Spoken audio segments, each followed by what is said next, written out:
സുരക്ഷിതം എന്ന് കരുതിയിരുന്ന കാലമൊക്കെ എന്നേ പോയി കഴിഞ്ഞു. വീട്ടിലിരുന്ന വയോധികയെ പാമ്പ് പാമ്പ് എന്ന് പറഞ്ഞ് വിളിച്ചിറക്കി മാല പൊട്ടിച്ച സംഭവം മലയാളികൾ മറക്കാനിടയില്ല.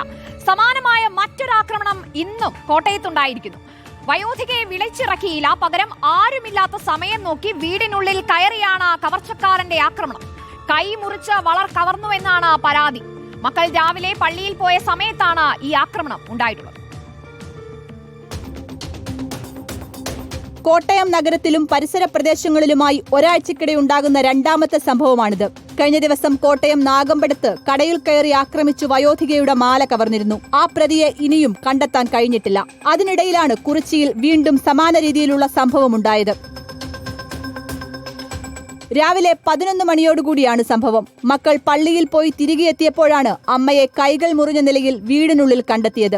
ഒപ്പം കയ്യിലുണ്ടായിരുന്ന വള നഷ്ടപ്പെട്ടതായും കണ്ടെത്തി. രാവിലെ വീട്ടിലെത്തിയ മോഷ്ടാവ് ഇവരെ അടിച്ചു വീഴ്ത്തി വള കവരുകയായിരുന്നുവെന്നാണ് സംശയം. വീട്ടുകാരുടെ പരാതിയിൽ ചിങ്ങവനം പോലീസ് കേസെടുത്ത് അന്വേഷണം ആരംഭിച്ചു.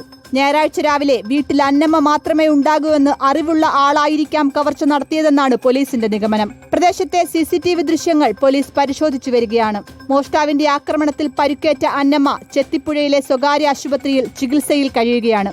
ഇവരുടെ പരിക്ക് ഗുരുതരമുള്ളതല്ല. റിപ്പോർട്ടർ, കോട്ടയം.